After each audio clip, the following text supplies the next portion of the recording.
The night was still and silent, except for the hum of her thoughts as she stared at the glowing screen, reading the last message he had sent, a simple love you always with a heart at the end.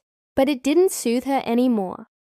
Not since the seed of doubt had taken root and grown into vines that curled around her chest until it was hard to breathe. She had seen the signs: late replies, short calls, fewer nights together, excuses like work or gym or just tired. And while he never raised his voice or gave her real cause, she could not shake the feeling that something was not right. Something was slipping beneath the surface of what looked like love she needed to know, but she couldn't just ask. Not when the fear of the answer might destroy her. So she called the one person she trusted more than anyone else, her best friend since childhood. Lena was bold and beautiful, and had always been her rock and her voice of reason, which made the decision feel safe, like putting the truth into capable hands. Lena listened without judgment and nodded slowly as she explained her plan. She wanted her to flirt with him, subtly draw him in, and see how he responded. Not to take it far, just enough to know if he would push back or fall into it. And Lena hesitated at first, eyes unsure, mouth tight. But in the end she agreed. And when she asked if she'd do it for her, for friendship, for peace of mind, the answer was yes, followed by a quiet, "You don't have to pay me." But she did anyway, a little envelope left on the counter, just in case it made things clearer, cleaner, less tangled. And so it began: small messages from Lena to him, a few likes on his photos, a casual "oh, I ran into him at the cafe" kind of updates. And every time she heard his name, her heart thundered in her chest, afraid it would all collapse. But days passed, then a week, and nothing happened. He didn't take the bait. He kept texting her like always, calling like always, showing up with takeout and kisses on her shoulder and soft laughter in her bed.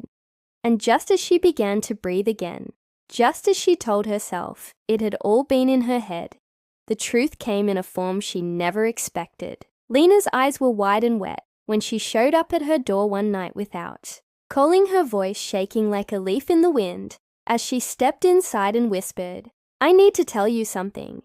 She sat on the couch like she might shatter, and the words spilled out like wine on white carpet, unstoppable, irreversible. She said, "It started as a test, just like they planned, just harmless jokes and messages.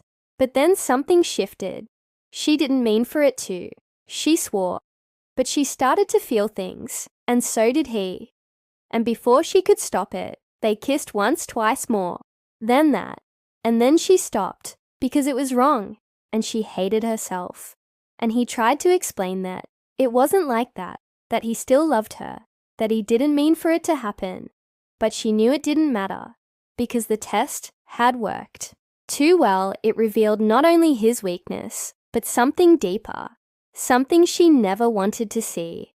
And now, here they were, broken in ways that couldn't be fixed. She didn't scream, she didn't cry. She just sat there for a long time, staring at the same spot on the floor, as if the answers were written there, like a map that could guide her back to a time when things still made sense. Her heart felt like a hollow drum echoing with everything she couldn't say. Because how do you ask someone why when you're the one who handed them the match and pointed at the bridge? How do you hold anger when you lit the spark yourself? She had wanted the truth, and now it lay before her raw and bleeding, and it was everything she feared. But worse, because it came from the two people she loved most in the world. One she trusted with her future, the other with her soul, and both had crossed a line that could never be uncrossed. Days passed in a blur of silence, and cold mornings she stopped checking. Her phone stopped answering calls from him or her. She walked through the house like a ghost, wearing old hoodies and socks with holes in them, letting dishes pile up and music play without words. because lyrics only reminded her of what used to be. She kept seeing them together. Not just the kiss, not just the betrayal, but the small things, the shared laughs, the inside jokes. The way he'd always said, "Lena gets me. She's like family." And now that line echoed in her head like a cruel joke. Family, family. And yet it hadn't stopped him, hadn't stopped her. And the irony cut deeper than any fight could have. Eventually he showed up at her door with eyes full of regret and a mouth full of apologies. He said it meant nothing. He said he was confused. He said she had been distant, and he didn't know where they stood, and it just happened. And he wished he could take it back, and she almost laughed, because that was the truth. It had just happened, just like she feared. But she wasn't distant. She was suspicious, and he didn't fight for her. He didn't resist the test. He failed. And Lena too. She came once more to beg forgiveness, to say she didn't mean to fall for him. But it was real, and that made it worse, not better, because at least if it were a mistake, it could be dismissed. But this was something else, something that crept under her skin and stayed there. She moved out 3 weeks. Later left the apartment with only what she needed. Books, clothes, her favorite mug.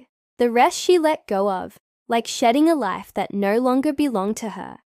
She started over slowly and quietly, in a new place, with white walls and peace that came. In whispers, not roars.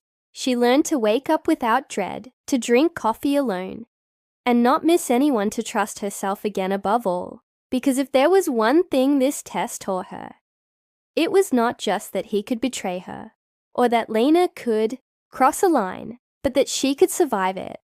That even when everything unraveled, she could still find the strength to start weaving something new, one thread at a time. And maybe that was the truest thing of all. Not love, not loyalty, not even friendship, but survival. And the way it comes softly, like the first breath after drowning, when you finally reach the surface and realize you're still here and you're still whole, even after everything, even after them.